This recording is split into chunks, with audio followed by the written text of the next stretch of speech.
Chafing Armor, episode 34. I'll take my calamari to go.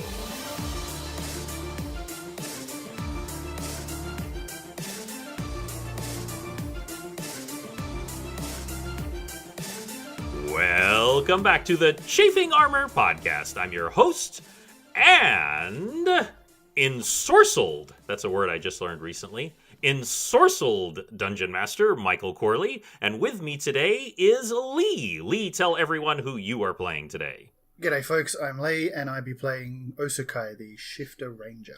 Excellent. And also with us is Izzy. Izzy, tell everyone who you are playing. I am playing Morezimu Gra, the half-orc barbarian. Excellent. And also with us is Dare. Dare, tell everyone who you are playing. Evening, everybody. I am Dare, and I am playing Tix Birchmanson, a cleric who is now 4th level, and looks at everybody else in the world as children. Despite being child-sized, he looks at them all as children. And last but absolutely not least, especially from a damage side, we have James. James, please tell everyone who you are playing. Hi, hello. I am playing Pentant Chalice. He is a spell scale sorcerer and also a 4th level. We've all upped. Whoop, whoop. Yes, and we're going to get right into that before I murder all of you. Yay! We are going to go over very quickly because because of various things that y'all have done, a combination of wise judgment, playing your character class, making interesting choices. I want you to know I reward XP based on just trying things and doing things that are not necessarily crazy, but just things that are cool and going for it. I reward extra XP for that. And last but not least, not insignificantly, you manage to kill a hag entity that is more than capable of wiping your entire group. So with all of that, you have achieved level 4. Let's start with James. James, tell us all what your advancements are. Well, level 4, I've gained my first 2nd level spell, which is exciting. I'll just save what that's going to be for in-game whenever that happens. I also upgraded my glowiness. I now can hurt stuff with my glow, namely undead. If they're within 10 feet of me, they take some damage, so that's fun. I'm also, because of my celestial I got contact with the Celestial, I gain a +1 to hit and damage, which considers whatever I'm using as a weapon to be a magical weapon. Excellent. So your plain Jane quarterstaff is now magical, along with anything else you happen to pick up. Right. And as the Tix once said, I have a glow you cannot see! Except we can see yours, right? Exactly. Yes. So let's move on to Osukai. Lee, tell us what your advancements are. Osukai is not as flashy, shall we say, as Penton, except in... Literally. Literally, exactly, yeah. Except in certain instances. Osukai has gotten quite a bit more intimidating and quite a bit more stealthy. And he also has gotten a lot better at giving bear hugs. He's friend-shaped, as Izzy once told me. Better at giving those hugs. And moving right along, Izzy, tell us what you have advanced with old Morezi. I've just got some generally nicer stats, like my base attack bonus went up, my health went up a lot because we've been forgetting add my constitution modifier to my health, and I can rage twice a day, so Morezi has gotten that much angrier. So I want you to remember to use that rage capability when it suits you. It is one of the greatest assets of a barbarian, along with those crazy hit points. And a quick reminder that my house rule is everyone advances their maximum hit die per level. 1, because it just makes things easier for advancement.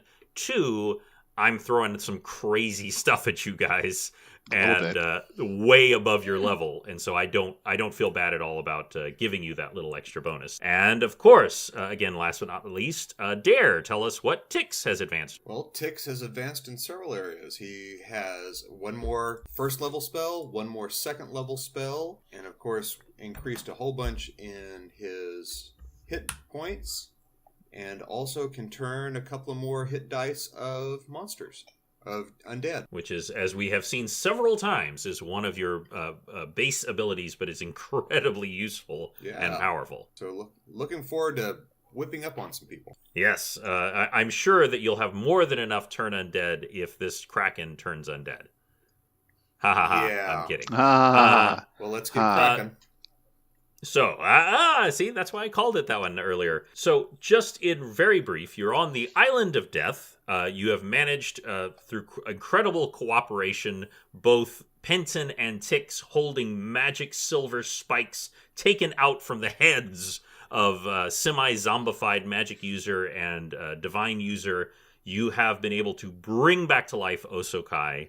However, through forced coercion, the Selkie Spree has taken from Penton the 2 halves of the Rod of Seraphin, and the final hag on the island, the Moss Hag, has successfully reunited it and is currently has summoned the Kraken from the Sand Swallow Sea with the intent of turning it into an undead Kraken under her control, an ability that would be far beyond her skill as far as hit dice, unless, say she had the most powerful magical item in the material plane. And now you are all grouped together right near, but not at the crater. You are grouped next to a hut with a chicken legs that is being piloted by Penton, and you are being addressed by a large shark man who has told you, "We must stop her.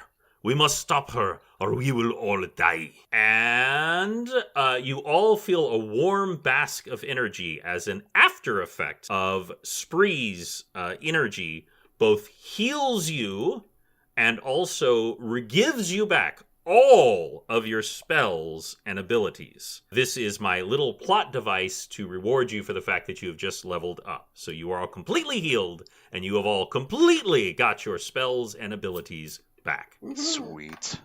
By the way, he is addressing you, Tix, and you, Penton, who had just returned from looking at the crazy wyvern inside one of the huts. What would y'all like to do? Well, and as I recall, it's the shark man that I kind of stepped on with the hut.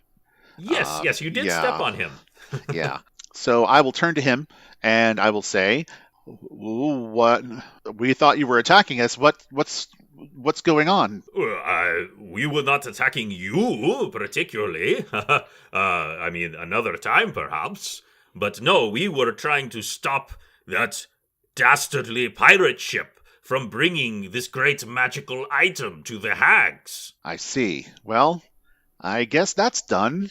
We had no idea this was happening here. So otherwise we would have never come here, I think, or at least thought about it. But, well, that's neither here nor there, and we've got to deal with this. Did you have any other ideas of what to do with her? Because she's kind of far up in the sky. He turns to you, Tix, and says, "Well, this one is small. I can throw him at her." No throwing the small people. Despite himself, Osokai chuckles at the suggestion. Laugh it up, fuzzball. And just a very quick note, because there are a lot of extras going on here, and I just want to make them aware in the space if I suddenly mention them. There is Jackson, not least of which who crawled out of evil Osokai's belly and is apparently now a shifter. She is the captain of your ship. There is the 2 fighter shipmates, who is Brumio, the human, along with Tun, the orc, and they have with them an eye that was a pendant that had been given to Brumio. And Zuana, who is also there, has told you that if you damage that eye, it will likely hurt the hag. And in addition to that, you have both Aki, which is Morezi's pet lizard, as well as Aphil, who is Penton's familiar. And as if that weren't enough, that's why I wanted to mention this, you have Pharaoh, who is the thiefy type fellow who is very emaciated and is currently, by the way, covered in blood. As you remember, he came up to tell you that y'all were being, quote-unquote, attacked by the Sharkmen. Right. Wow. Okay. Well, I'll tell you what, everybody. We've got a lot of space in this hut. Why doesn't everybody come in and we can take some shelter in here? Penton, you've got magic weapons, right? Do you think you could destroy that stupid eye necklace that Brumio has? Well, let's see. Has it gotten off of him yet? I know they were struggling with that at one point. Neither of them were able to get it off. However, Zuana, who apparently has a magic dagger, was able to cut the rope off. And yes, it is off them now. Okay. Well, yeah. Let's give it a go. Why don't you put it on the ground and we'll take a swing at it and see what we can do to it. Please tell me who is going to do that and with what. Oh, I'm going to do it. I'm going to take the first swing. Okay. All right. Roll to hit. Okay. And of course, as you said, your staff is now considered a magic weapon. Right. I'm going to summon some celestial energy into my weapon. And that's, wait, let me get back to I'm trying to remember what my damage is now. Ah, yes, there we are. So, modified 20. A modified 20, okay. Roll for damage. Okay. 8 points. 8 points. So I want you to describe to me the kind of strike that you do. Oh, two-handed, over the head, bringing it straight down onto the eye. Ah, that's my favorite kind. It comes down, and by the way, none of you have seen this before, is he concentrates for a moment, and his staff actually begins to slightly glow. You've never seen that before. That's new. And it comes down, and it goes crack, and you feel the energy passing into the eye, and it cracks right in half. Let me take that back a little. It cracks right down the middle. It is not completely broken.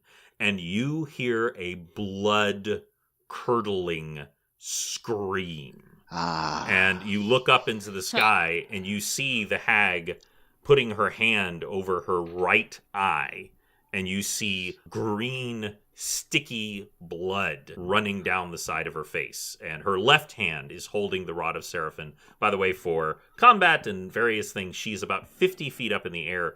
Because y'all are I told you were not in the crater or near the crater right now. You're not currently in combat with her, though you could be fairly quickly. Okay, so she's within 100 feet of us at this point. Exactly. You taking up and taking away, it would be about 100 feet. She's about 50 feet up in the air right now. She can apparently fly, as seemingly all the hags can.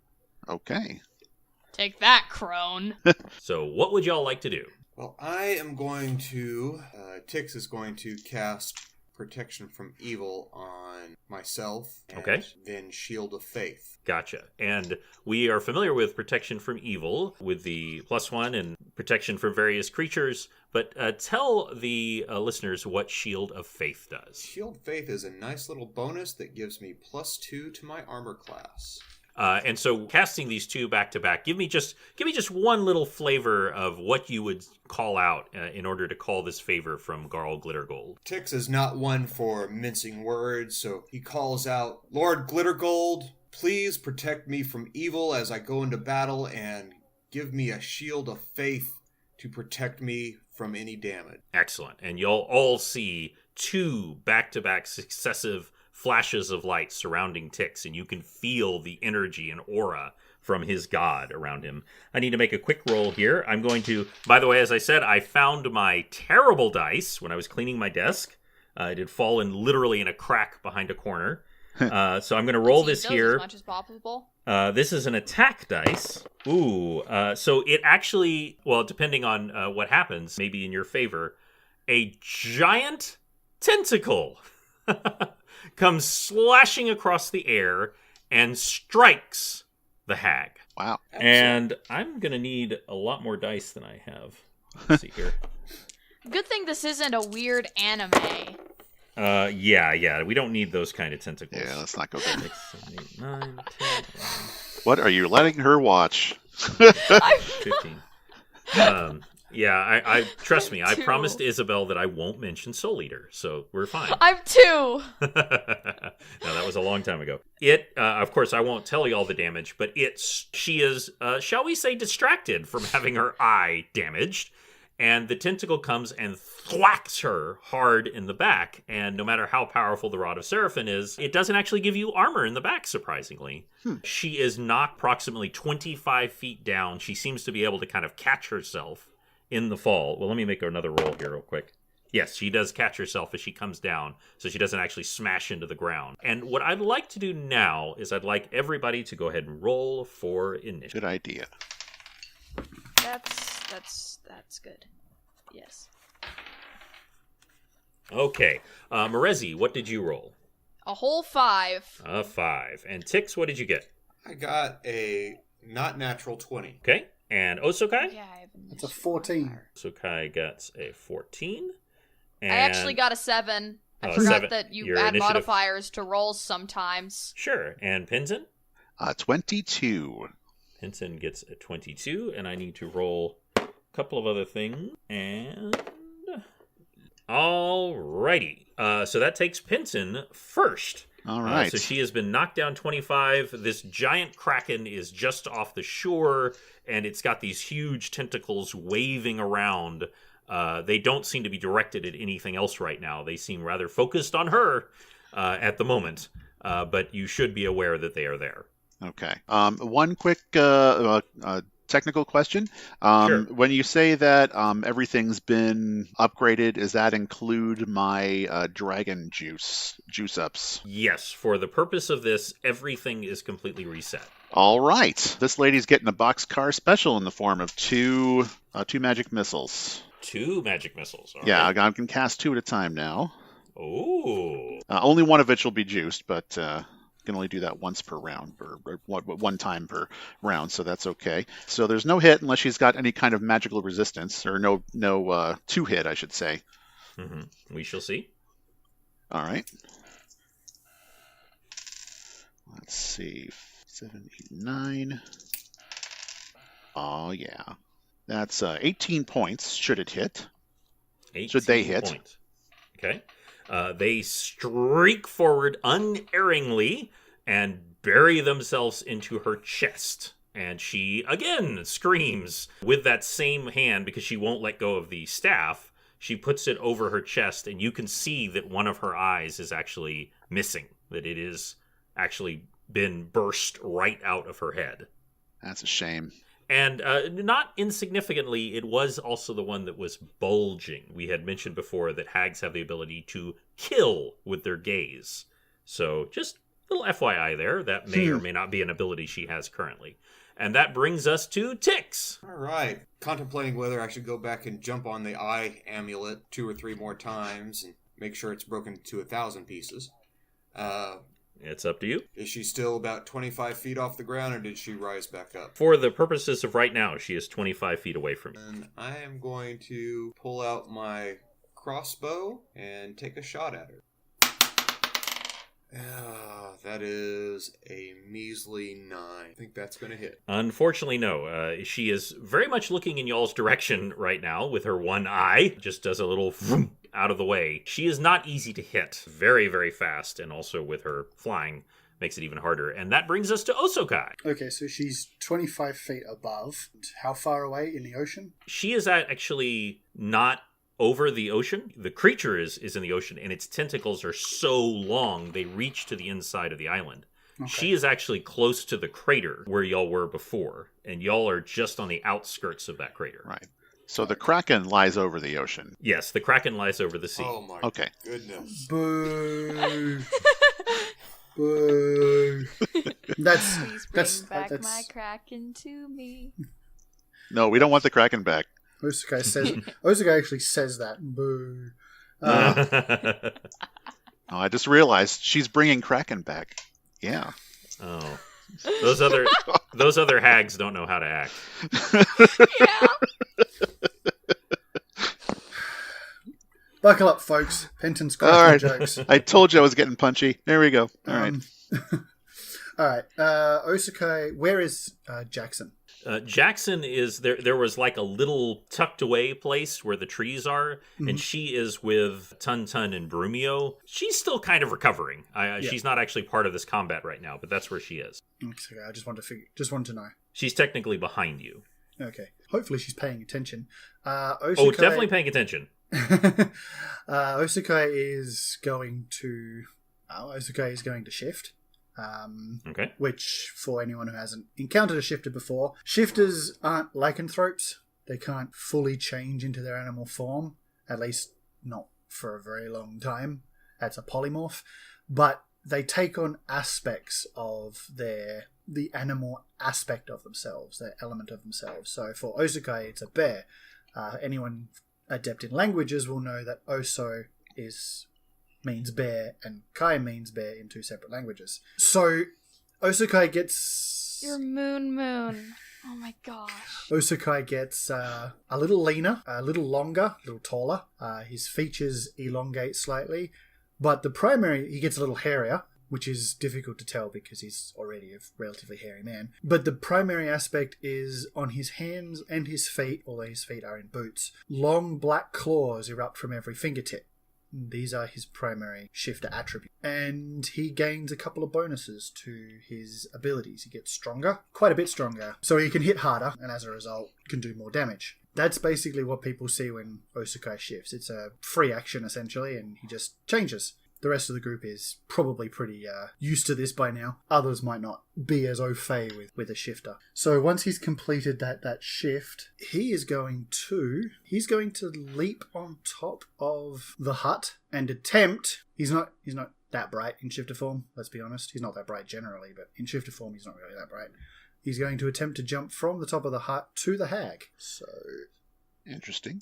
Basically his aim is to bring her down, so that Morezi and Tix can use their melee, and everybody else, obviously, can actually hit this thing, this hag, because while she's up in the air, only 2 people can really hit her. True that. That is true.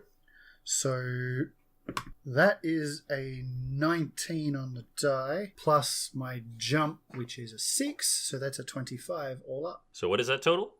25. I'm not going to tell you how high her AC is, but let me just say that you needed to roll really high. But you did. So I want you to describe to me what happens when you go leaping off this hut. So to everybody outside, they would see Osakai become his shifter form and relatively quickly, for someone his size, leap to the top of the hut and then just catapult himself into the air straight at the hag, trying to basically attempting to tackle her out of the air. You successfully do so. What I would like you to do is I would like you to roll for bear hug? Yes, roll for bear hug. Okay. And I want you to roll, since you're falling 25 feet, she is also going to take an additional 2d6 damage from the fall. I'm going to say, will take 1d6 damage because you're on top of her. So you take slightly. Okay. So the bear hug, that's a natural 20 on the die. So that's a total of 28. I told you. Guzukai's gotten very good at bear hugs. He's a good hugger. She takes 5 damage from the fall. And Osakai takes 1 damage from the fall. Sorry, no, 2.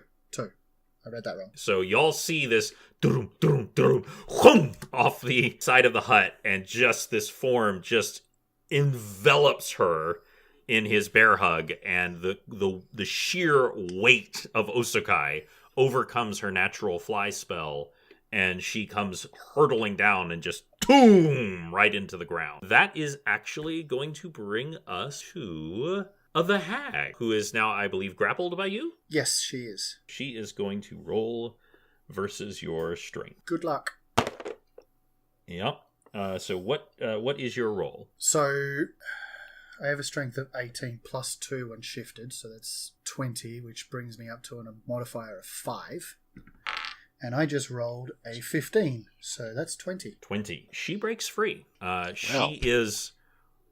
There is nothing natural about a hag, including her strength. And you can tell this is a supernatural strength. And you see the incredibly huge clawed hands come out from her. And she takes the staff and she slams it into the ground. And Penton, you recognize what is about to happen. This is an area of effect type attack. You have seen this type of attack before. And she slams it into the ground and nothing happened. And you see a look of utter bewilderment come over her face. And Morezi, it is your turn. The hag is now on the ground. She's just broken free from Osakai, and she has just attempted to do something magical with the rod, and nothing has happened. I am a half-orc of simple interests. I'm going to... Is the hut, like, on stilts? Yes. It's like it's above the ground. It's partially bent down right now, but it is on stilts, yes. I'm gonna go. Would I be physically able to both go over to that stinky old hag and whack her in the body with my halberd? With your barbarian movement speed, you certainly can. Yes. I do believe you gain the ability to do something extra a day now. I just wanted to throw that out there if that's of interest to you. What do you mean? Like once per day I can have 2 turns? No, Once per day you can. I'm sorry. It used to be once per day. Now twice per day you can actually rage. Oh, yes. After a rage, you get fatigued until the end of the combat. That is true. So It's up I to think you. I'll just go with normal for now. Our Father who art in heaven, hallowed be thy name. That's a 4. God, Oh my wait. gosh. Well, a 9, but she's a hag. Should have raged. I should have raged.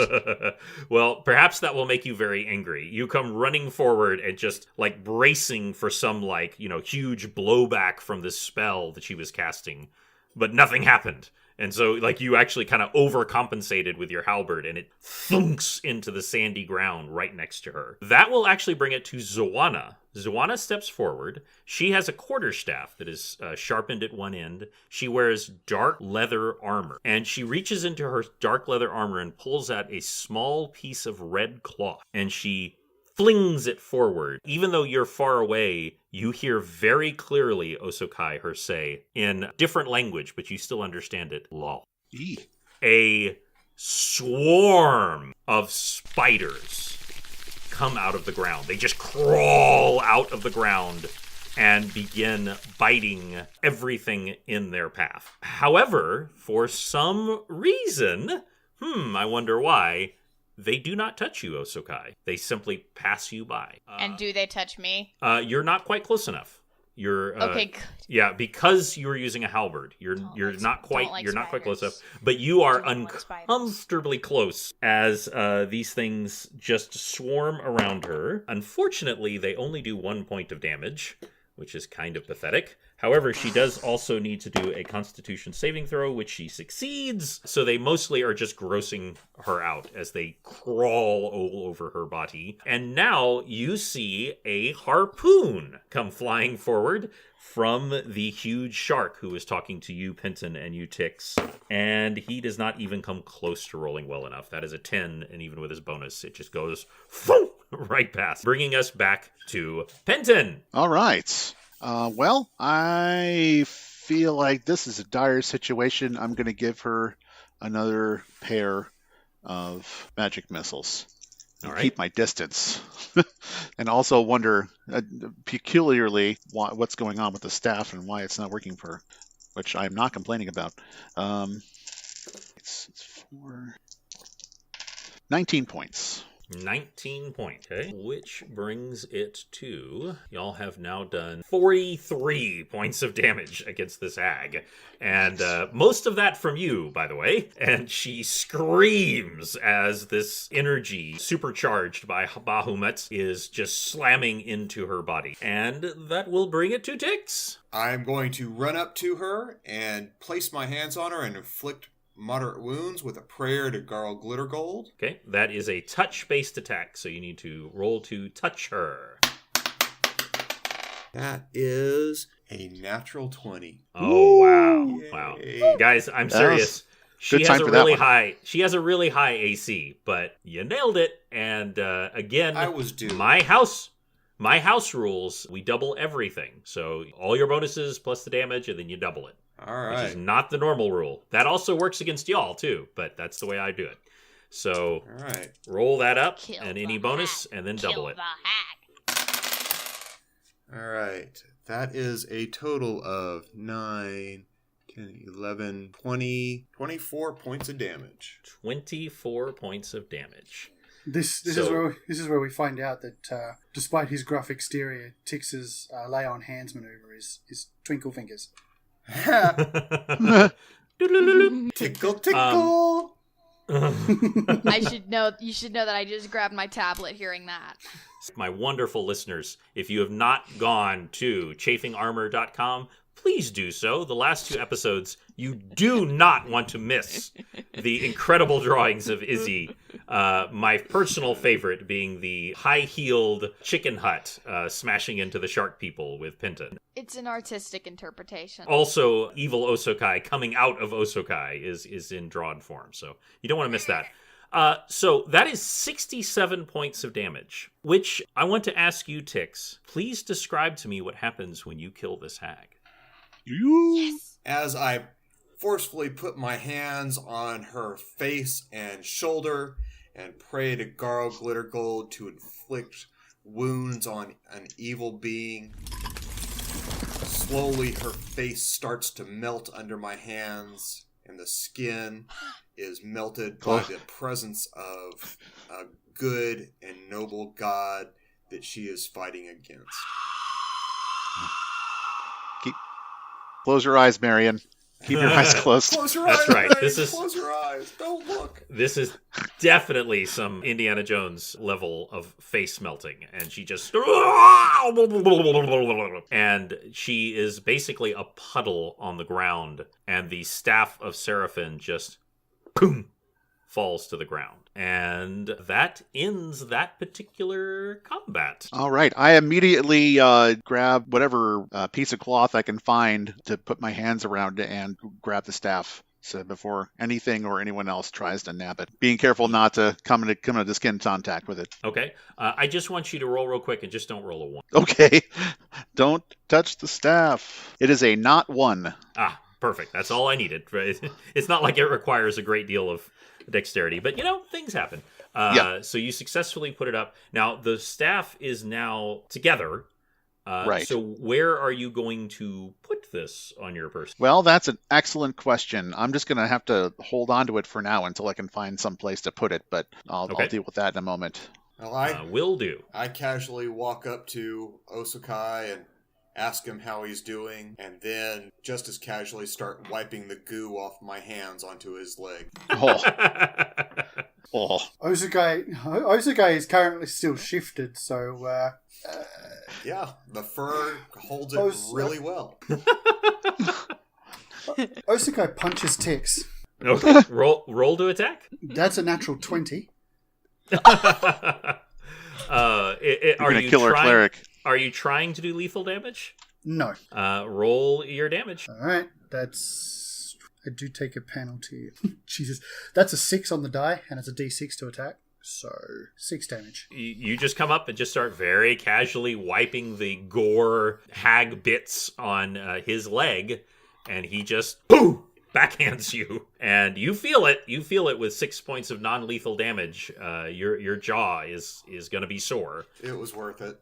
Yeah, worth it. Totally worth it. And speaking of fur, another figure comes running out of the woods forward, and it is Spree. And Spree comes running forward, and she reaches into the goo, and out of it she pulls her skin. She pulls her seal skin out of it, and she's looking at it, longing, and she flings it around her back, and nothing happens. And she starts to weep. Just the most heart-wrenching sobs as she kneels next to the gooified hag, and she's just sobbing. Well, I will get myself up with a slight chuckle at Osokai, and I will amble on over to her and ask her what the problem is, why her skin is not working. She says, I didn't know, but I've never had a chance to try to put it back on since they took it from me. But I think it's from the fire. I think it's from the damage that she did to me as punishment for trying to escape. It won't bond back to me. Well, I have a new gift from my god, and so I am going to try casting lesser restoration on her. Wow. Which is a level 2 spell, but because of my good domain, it casts at level 3. That will be up to the DM as to whether or not it succeeds. The truth is, you had a chance of succeeding with a Cure Light Wounds, but what this damage really calls for is a restoration. And it is a removal of old things. It is not just that she was burned. It is that this was done by dark magic. And with that lifting her, y'all all see a flash of holy energy. Then before you is a seal, the most adorable pale white seal you have ever seen, and it is happily going orc, orc, orc, orc, orc.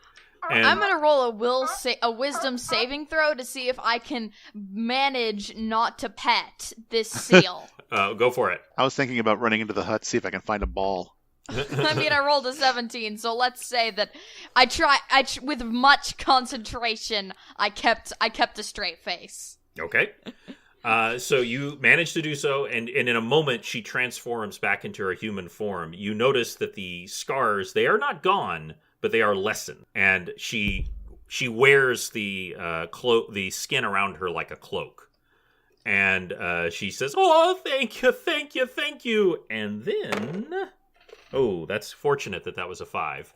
A giant tentacle slams into the ground right next to her. She is knocked to the ground, but fortunately has not crushed the life. The Kraken's still there, guys. And Hey. it's Hey, everybody in the hut! Yes, Right because the now. hut is Let's gonna protect go. us. Well, the hut's going to leave. The hut is going to run away out of the range of the tentacles. I would like to. Very big legs. I would like to try something. okay. Oh no, he's going to attack the Kraken. I know it. He's going to attack the Kraken. attacking the Kraken. Attacking the Kraken. Yeah. Why? It's a didn't I crack call it- attack. That's right. Crack-a-lackin'. Crack attack. What would you like to try? Osakai is going to try handle animal. Okay. All right. All right. First of all, I want to hear what you're going to do, and that will help determine the DC. And then I'd like you to roll for it. Osakai is going to attempt. He's not very smart. I'm going to he's cast just guidance going. on him so that to help him succeed. Okay. That's a +1. He is going to attempt to send the Kraken back down. Okay. How is he going to do that? Read a little bedtime Just- story. Do you have a stick you can throw? Sorry, I was just reminded of I think it was like a cartoon where someone had like a pet squid that would fetch things. I can't remember what it was, but There you go. that Use just that for flashed into my inspiration. mind. Osagai is just going to tell the squid, the Kraken, to go home. It's safe now. Okay. Go ahead and roll that. And remember to add +1 Yeah, to your roll. it's going to make all the difference. Holy, And then it went away. that's a 20. Natural? Natural That's 20. a natural 20. The entire session has just been vaguely ruined by your natural 20. It would have been a 13 if it hadn't knocked off the D6 that was also right next to it. So I just literally hit it and then rolled over to the 20. Thank the Lord for D6, huh? With the handle animal check, unfortunately, criticals don't work on skill checks. So that's a 25 total. What happens is you are able to tap into that shifter nature, that animal nature of you, and you're able to make eye contact with one of its monstrous eyes. And it's not so much that you tell it to go home, but that you are able to gesture down and it understands that the thing that was irritating it before has been destroyed and is no longer here. And it just lets out this and it turns around and the waves are just insane that are coming as it makes its way back into the deep water, and it's gone, and you're all just staring at Osakai, not understanding how he's not dead.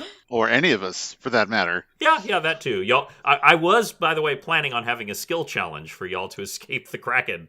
But, that's what happens sometimes. Yeah, somebody ruined that. There we go. That's okay. That's And of okay. course, Osakai realized he couldn't have done it without Tix's help. That's right. It was that guidance that did it. Put him over the top. As far as you're concerned, that's what did it.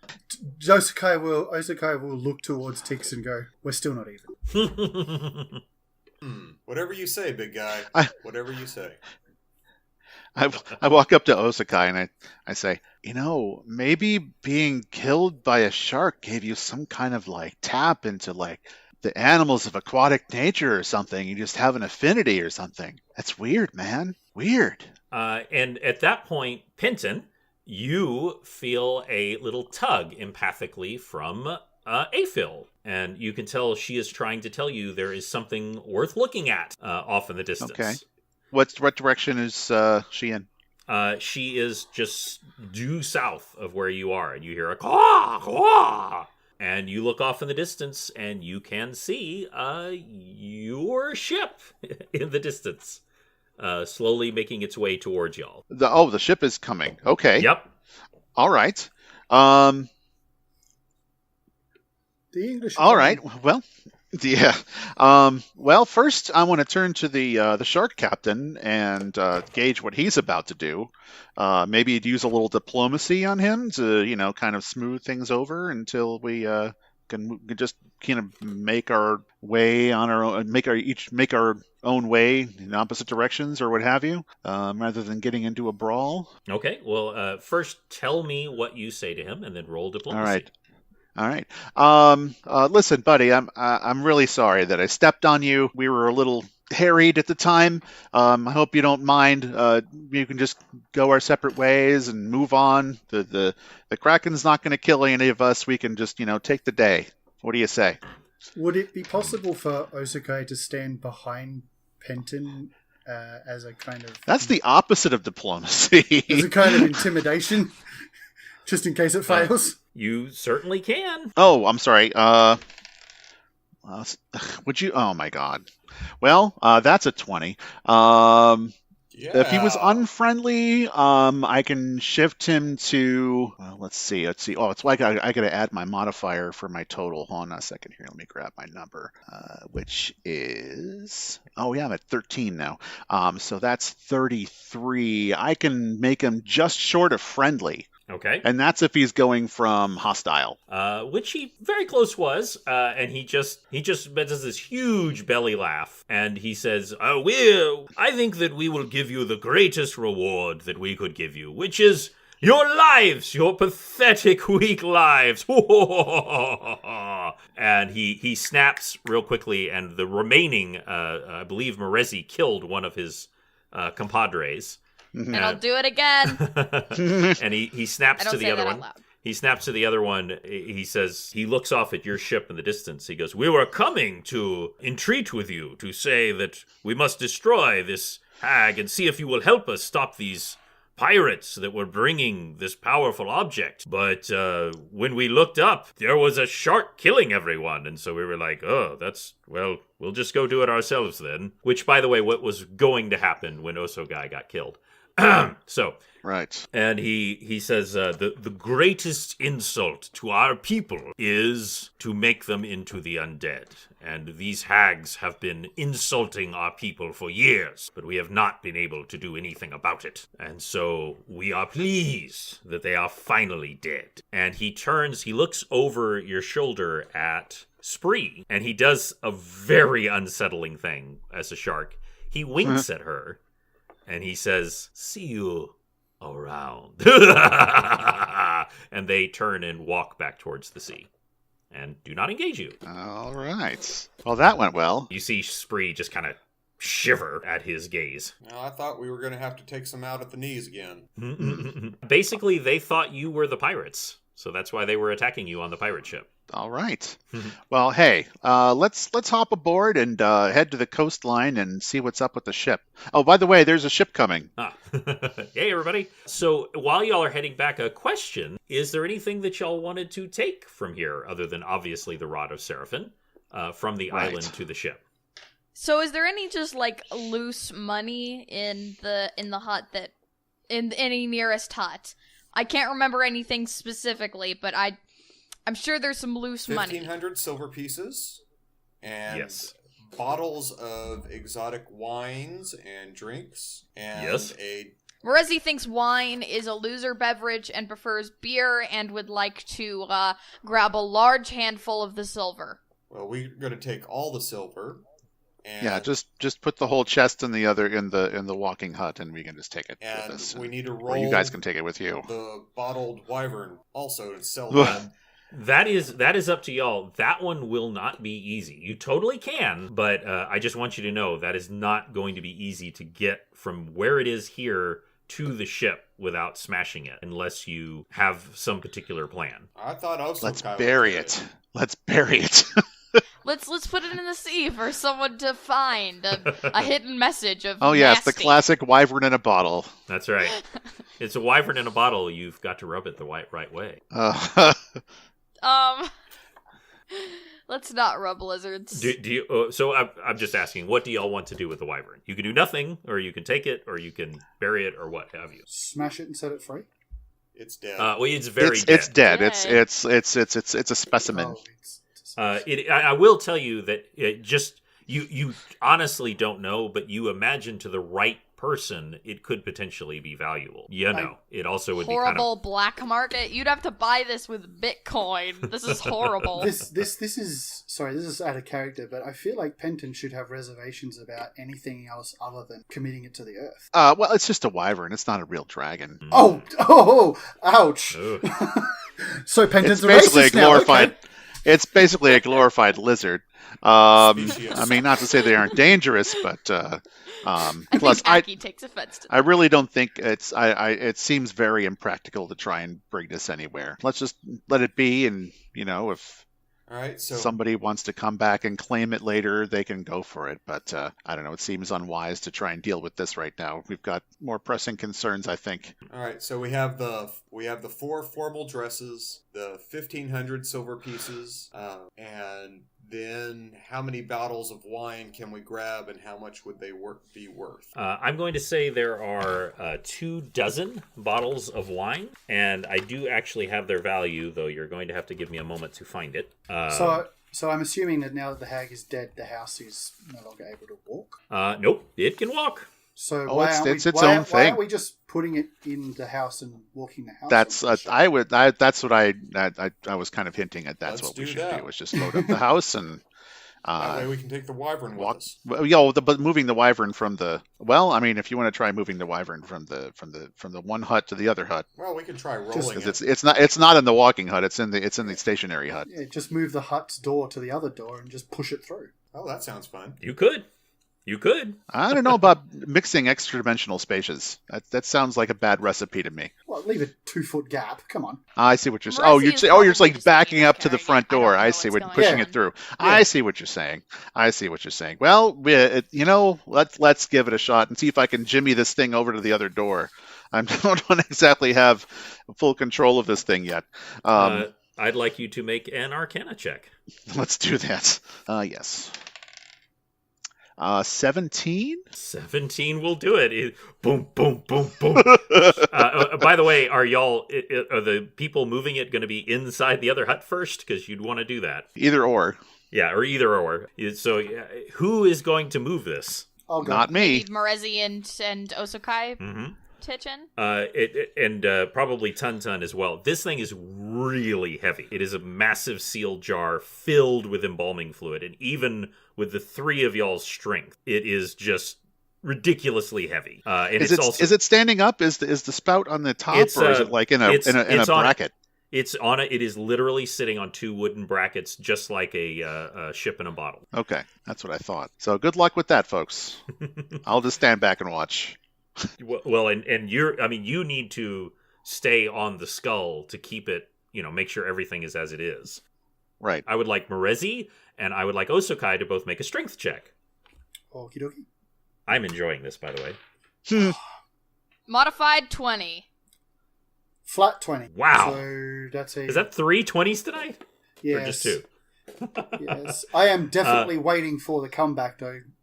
Well, you've already gotten 1 comeback from those. It's bitten me pretty hard before, so that's yeah, 24. it did. Heave! And perhaps it's from your leveling up, and with Tun, he's not, y'all are both at both ends, and he's kind of in the middle giving you balance. You are able to do this, and what you find is that when you get to the hut's door, they expand slightly. You suspect, Penton, that this is not an infinite expansion, but right. The jar is bigger than the door, so this is clearly how that got in original. And it just swoops right into the chicken hut. Yay! Although it would have been fun It's for not. Tix to watch Osakai get embalming fluid all over himself. Just imagine. And Brumio, the human, he's actually carrying the 2 giant wooden brackets. He can barely carry them.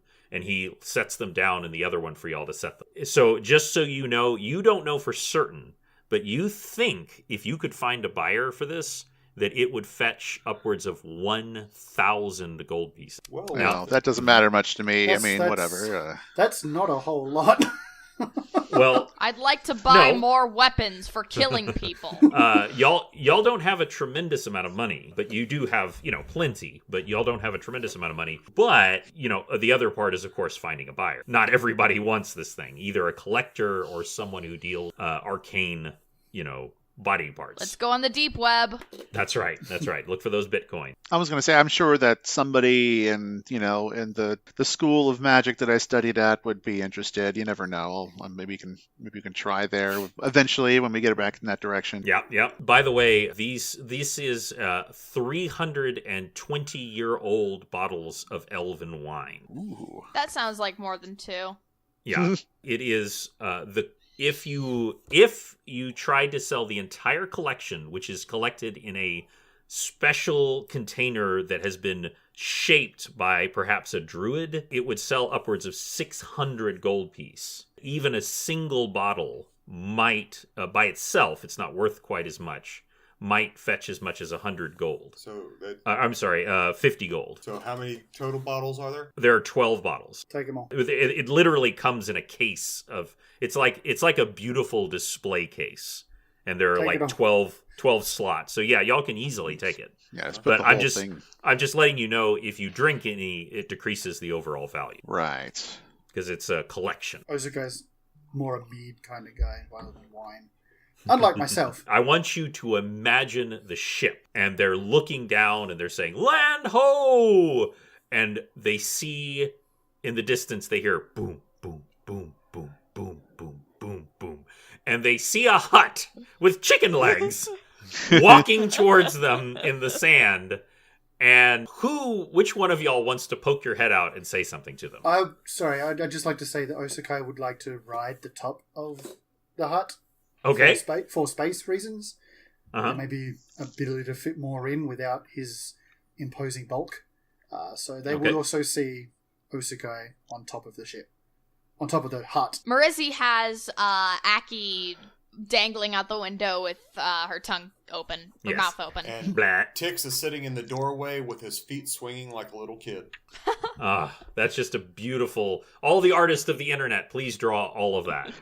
Oh yes, and my raven's flying around in circles around the hut too. So Yes. And so every single member of this ship their mouths are agape as they watch this come towards them. And that ends Chafing Armor, episode 34. Thank you everyone for playing. Thank you. absolutely. Yes. For not killing us. Very much so. And we are moving to the next section of our game. Some interesting things are coming up as y'all have survived the Island of Death. And congratulations on your leveling up. Y'all haven't even begun to use some of your cool powers. I can't wait to see what everyone does with it. So good night, everybody. Good night. Yeah. Bye, y'all. It's a night. Okay, and we will roll with you soon.